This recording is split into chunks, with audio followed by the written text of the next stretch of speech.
뉴스야 시작합니다. 정치부 김복원 기자 나와 있습니다. 첫 번째 물음표 볼까요? 네, 첫 번째 물음표는 국방부 압박 느꼈다입니다. 이 서해 공무원 피살 사건과 관련해서 국방부가 사흘 만에 입장을 바꾼 것을 두고 진실 공방이 벌어지고 있잖아요. 그런데 그 과정에서 국방부가 압박을 느꼈다는 겁니까? 네, 2020년 9월 24일 국방부는 북한이 우리 국민에게 총격을 가하고 또 시신을 불태우는 만행을 저질렀음을 확인했다 이렇게 발표를 했었습니다. 하지만 그로부터 사흘 뒤에 청와대 안보실로부터 이 답변 지침을 하달받았고 그 이후에 국방부의 입장이 추정된다 이렇게 달라졌다는 게 여당의 주장입니다. 서주석 NSC 사무처장의 지시로 국방부에 공문을 보내서 시신 소각으로 확정한 입장을 바꾸라고.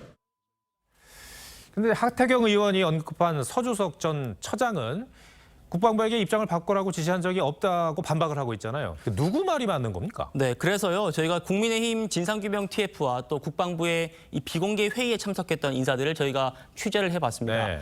국방부가 여당 의원들한테 우리도 기존 입장을 고수를 하고 싶었다. 그런데 이 지침을 받은 뒤에는 그 입장을 바꿀 수밖에 없었다. 이렇게 토로를 했다고 합니다. 특히 서 전 처장은 이건 지시는 아니었다. 이렇게 주장은 하고 있습니다만 막상 그 지침을 받은 국방부는 압박과 외압으로 느꼈고 실제로 그것 때문에 입장을 바꾼 거다. 이렇게 말하는 걸로 전해졌습니다. 당시 청와대가 보낸 문건에는 어떤 내용이 담겨 있었다고 합니까? 네, 국방부와 이 서 전 처장 양측의 입장을 종합해 보면요, 네. 우리 정부의 판단 그리고 북측의 통지서 내용에 차이가 있으니까 지속적으로 조사가 필요하다. 또 북측의 진상규명을 위한 공동조사를 요청한다. 이런 내용이 포함됐던 걸로 알려졌습니다. 그러니까 서 전 수석은 우리 군과 또 북한의 발표 내용에 차이가 있으니까 단순히 그 점을 상기시키려 했다는 것이고 국방부는 그 과정에서 수정하라는 압박으로 받아들였다는 그런 얘기가 되는 거죠? 그렇습니다. 실제로 그대로 입장이 바뀐 것도 맞고요. 여당은 더 나아가서 서 전 처장이 지침을 국방부에 보내긴 했지만 더 윗선의 입김이 작용했을 걸로 의심을 하고 있습니다. 저희 취재 결과 2020년 9월 22일 저녁, 그러니까 이대준 씨가 아직 살아있던 때입니다. 그때 청와대 안보실이 합참은 빠지고 통일부가 주도적으로 처리하라 이런 지시를 내렸다는 제보가 국민의힘 TF에 들어왔다고 합니다.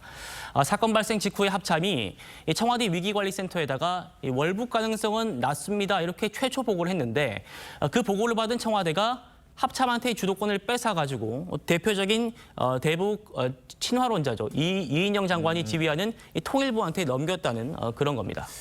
아직 제보기 때문에 예단할 수는 없겠습니다만 근데 만약에 맞다면 당시 정부가 이 사건을 어떻게 처리하려고 했는지를 말해주는 중요한 단서가 될 수도 있겠어요. 맞습니다. 그래서요 국민의힘 TF가 내일부터 이 통일부와 또 외교부, 국정원을 잇따라 현장 방문한다고 하는데 그 부분이 주요 쟁점이 될 걸로 보입니다. 네.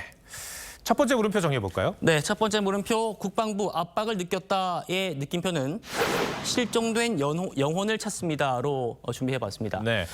이게요 문재인 전 대통령이 정부 출범 이후에 첫 업무 보고에서 이 영혼 없는 공무원 이걸 비판한 바 있습니다. 한번 들어보시죠. 공직자는 국민과 함께 깨어있는 존재가 되어야지 그저 정권의 뜻에 맞추는 영혼 없는 공무원이 되어서는 안 될 것입니다. 자, 발표 내용을 스스로 번복한 해경과 또 당시 사흘 만에 입장을 바꾼 국방부를 보면서 이 문 전 대통령이 말했던 이 공무원의 영혼을 다시 한번 생각해 보게 됩니다. 네. 두 번째 물음표는 뭡니까? 네, 두 번째 물음표는 당과 거리 두지 말라로 하겠습니다.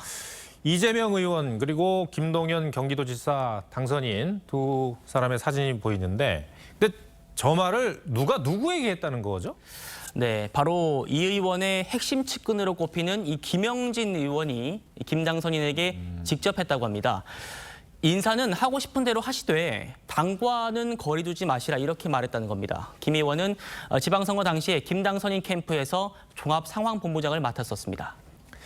당과 거리 두지 말라. 이 말은 반대로 해석을 해보면 김동연 당선인이 당과 다소 거리두기를 하고 있다는 말로 해석할 수 있는 거 아닙니까? 그렇습니다. 이 김동연 당선인이 꾸린 이 경기도지사직 인수위원회 이 이재명 의원 측의 인사들이 포함되지 않았거든요. 그러니까 의원과의 차별화를 시작한 거 아니냐 이런 해석들이 나왔었습니다. 실제로 김 당선인은 선거 과정에서도 이 의원의 이 김포공항 이전 공약에 각을 세우는 등 이 마이웨이 노선을 보여줬었고요. 또 대장동 사건 등 이 의원과 관련된 수사에 협조하겠다 이런 뜻도 밝혔었습니다. 그 검찰이 됐든 또는 경찰이 됐든 분명하게 그 조사하고 수사해서 이 밝혀낸다고 저는 생각을 합니다. 네, 다만 이 김 당선인 측은 이 실용주의 인수위를 꾸리다 보니까 전문가 위주로 구성한 것뿐이다. 그렇지만 이 실무진에는 의원 측의 인사가 대거 들어와 있다 이렇게 얘기를 했습니다.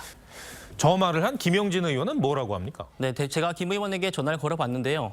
김 당선인이 민주당에 입당한 지 얼마 안 됐으니까 당과 함께 김동연 표 도정을 잘해 나간다면 이후에 큰 정치적인 자산이 되지 않겠냐 이렇게 말한 것뿐이다. 원론적 의미 이상도 이하도 아니다 이렇게 말을 했습니다. 하지만 이 양측의 사정을 잘 아는 민주당 관계자는 좀 다른 해석을 내놨는데요. 이 의원의 전당대회 출마를 염두에 두고 한 발언이다 이런 겁니다. 그건 무슨 뜻인가요? 네, 이 의원이 당권에 도전하면 아무래도 당선 가능성이 높기 때문에 네. 이 벌써부터 당과 거리를 둘 경우에 이재명의 민주당에 김 당선인이 부담이 될 수 있는 그런 상황을 염두에 둔 거 아니냐 이런 겁니다. 또 김 당선인으로서도 이 자기 정치로 보일 수 있는 만큼 속도 조절을 하라 이런 의미로도 볼 수 있겠습니다. 고민이 깊을 수밖에 없겠어요. 네. 두 번째 물음표 정해볼까요? 네, 두 번째 물음표 당과 거리 두지 말라의 느낌표는 민주당판 두키디데스의 함정 이렇게 정해봤습니다. 이게 뭐냐면요. 이 새로운 강대국이 부상을 하면 기존의 강대국과의 충돌이 불가피하다는 걸 두키디데스의 함정이라고 합니다.